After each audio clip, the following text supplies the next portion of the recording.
દ્વારકાથી સામે આવી છે એક ચિંતાજનક તસવીર, જ્યાં ભગવાન શ્રી કૃષ્ણ અને યાદવ કુળના ઐતિહાસિક વારસાથી જોડાયેલું પવિત્ર ગોપી તળાવ આજે અવગણનાનો શિકાર બન્યું છે। આ એ જ સ્થળ છે જ્યાં દર વર્ષે લાખો શ્રદ્ધાળુઓ દર્શન માટે આવે છે, પરંતુ હાલની સ્થિતિ જોઈને યાત્રિકોની આસ્થા પર પણ સવાલ ઊભા થઈ રહ્યા છે।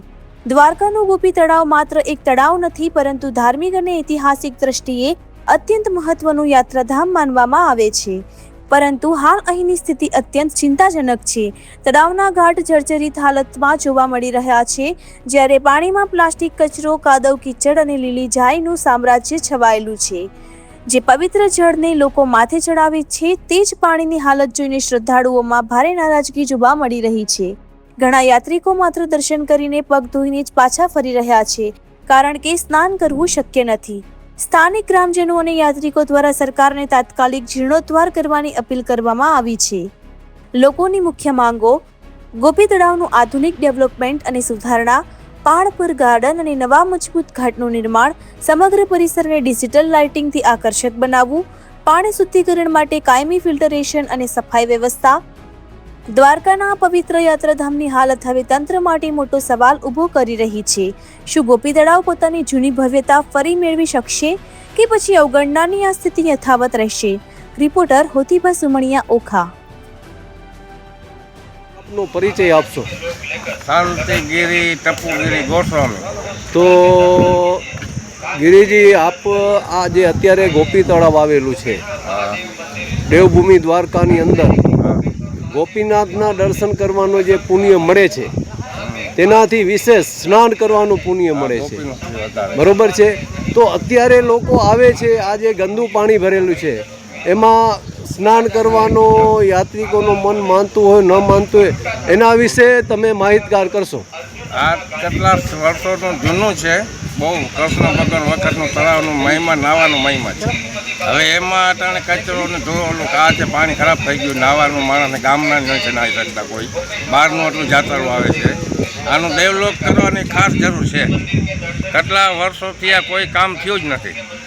તો જે અત્યારે મહાપ્રભુજીની બેઠક આવેલી છે, આ બેઠક છે, ત્યાં પણ એના જે યજમાનો આવતા હોય જારી ભરવા માટેને, તો આ ગંદુ પાણી છે એ જારીમાં ભરવામાં આવતું હશે? ના આવે ને, ગંદુ પાણીમાં નાહવાવાળા ચોલું કરી શકે ને, જાતરું પોતે જ તળાવમાં જ માન લે, કોઈ નાતા નથી, પાણી એવું ગંદુ થઈ ગયું। એનું કારણ છે આનું કોઈ કામ નથી થયું। ઘાટ હાથે ડેવલપ કરીને આનું બધું હરખું કરે સરકાર, તો કંઈક થાય। આ મટન પબ્લિક એટલું છે, આજુબાજુના ગામડાવાળા છે, એટલે બહારનું જાતરું આવે છે, તો કોઈ સવગોળ જ નથી। તો તમે સરકારશ્રીને શું અપીલ છે કે કેવું તળાવ બનવું જોઈએ, કે અહીંયા ગાર્ડન કે લાઇટોનો કે કાંઈ એવું કાંઈ? લાઇટનું, ગાર્ડન, ઘાટ, નાવા જેવું વધારીને મોટું કરે, એવું મોટું પુલ કરી દઈએ કે આવું છે। પબ્લિક બહુ આવે છે, અત્યારે બહુ ટ્રાફિક એટલું, કોઈને બગીચો કરી બેસે, કોઈ રોકાય, એવું કંઈ કરવાની જરૂર છે। મારું નામ માણેક કેશુભા જસરાજભા માણેક, સામરાસર ગોપી તળાવનો વસવાટી છે અને અમે અહીંયાના વેપારી છે।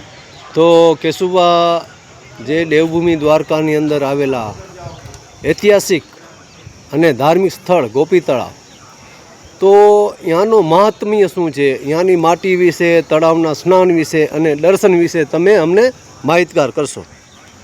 ઓટીબા, અહીંયા ગોપી તળાવ એક દ્વારકા તાલુકાનું ધાર્મિક સ્થળ છે અને 16,108 ગોપીઓ ભગવાન ભેગી આવી હતી, એ તળાવમાં સમાણી હતી। જે સમાણી એનું ચંદનભાઈનું હતું, એ મહત્ત્વનું છે અત્યારે, કે હરેક જાત્રુ આવે ચંદન લઈ જાય છે, પછી જે જાત્રુ આવે ને નાહવાનું મહત્ત્વ અહીંયા ગોપી તળાવમાં છે, તો જે નાહી શકે એવી પરિસ્થિતિ નથી આ તળાવમાં।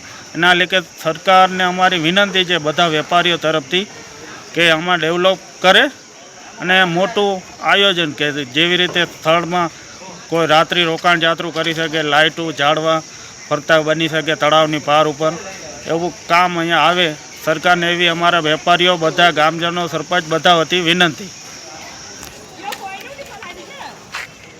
આપનો પરિચય આપશો? માણેક મેરુભા વાલાભા।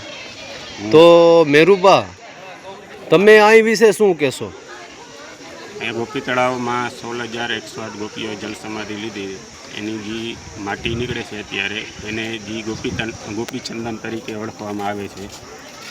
ગોપીચંદન હરેક કન્ટ્રીમાં જાય છે, ઓલ ઇન્ડિયામાં હરેક કન્ટ્રીમાં જાય છે. અહીંયાનું પ્રખ્યાત છે ગોપીચંદન. ને બીજું, આમાં ગોપી તળાવમાં અત્યારે ગંદકી બહુ વધી હતી. અવારનવાર અમારી વેપારી એસોસિએશનના બધાએ છોકરાઓ બધા વેપારી મંડળ બધાએ સાફ સફાઈ કરીએ છીએ. સરકારશ્રીને હવે અમારી નમ્ર અપીલ છે કે સારું એક ડેવલપમેન્ટ કરે. અહીંયા ગામના બધાએ ગમે એ ટાઈમ પાસ કરવા આવી જાય કે અહીંયા રાત્રિ રોકાણ કરવા માટે યાત્રિક રોકાઈ શકે, અથવા તો અહીંયા એ મેન મંદિર છે અહીંયાનું ગોપીનાથ મંદિર, અહીંયાનું ડેવલપમેન્ટ થાય અને ગોપી તળાવનું ડેવલપમેન્ટ. જય દ્વારકાધીશ.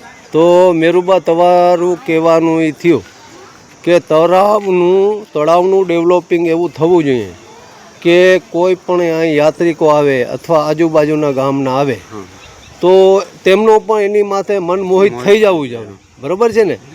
ને અહીં આવીને પોતે આજુબાજુના ગામડાવાળા પિકનિક બનાવવા આવે અથવા યાત્રિકો આવે તો એને એમ થાય કે આપણે અહીં રાતવાસો કરીએ અને આનંદ લઈએ. ખૂબ સરસ, તમારા વિચાર બહુ સારા છે, તે બદલ આભાર. મારું નામ ડૉક્ટર એડવોકેટ દર્શના રાજવંશ છે.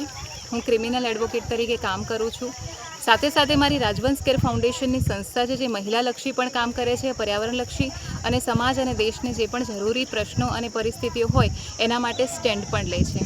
તો મેડમ, તમે આજે દેવભૂમિ દ્વારકાની અંદર આવેલું એક ધાર્મિક સ્થળ ગોપી તળાવે દર્શન કરવા આવ્યા, તો ત્યાં દર્શન કરતી મોટું મહાત્મ્ય કે તળાવની અંદર નામ તો 4 ગણું એનું પુણ્ય મળે છે. એના વિશે તમે શું કહેશો? અત્યારે શું પોઝિશનમાં છે તળાવ? ધાર્મિક સ્થળ હંમેશા લોકોની શ્રદ્ધા મજબૂત કરે છે.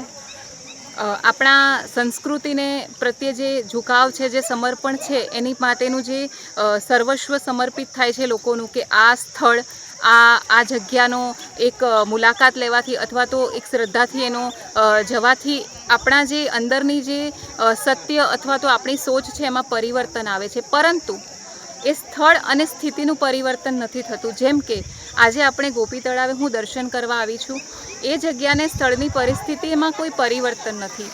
એ પરિવર્તન એટલા માટે નથી કેમ કે અહીંના મેનેજમેન્ટ દ્વારા થોડું અહીંયા ચોકસાઈ અથવા તો અહીંયાની સ્વચ્છતા અને લોકોની જે શ્રદ્ધા છે એને ધ્યાનમાં રાખીને થોડા ઘણા એવા સ્વચ્છતાકીય પગલાં લેવા જોઈએ.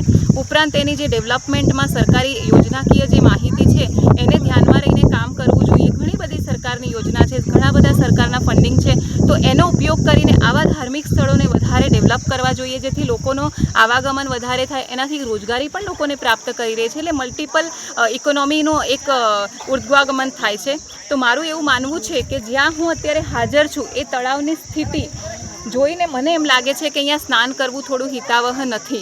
જો કે એનું મહત્ત્વ આટલા વર્ષો, શાયદ એવું કહેવાય છે કે કૃષ્ણના સમયથી આ તળાવનું આટલું મહત્ત્વ છે, પરંતુ એના માટે જે જાગૃતિ હોવી જોઈએ ગામના લોકોની, સરકારી તંત્રની, અને ઉપરાંત અન્ય હું એવું કહેવા માગું છું કે શ્રદ્ધાળુઓની પોતાની પણ.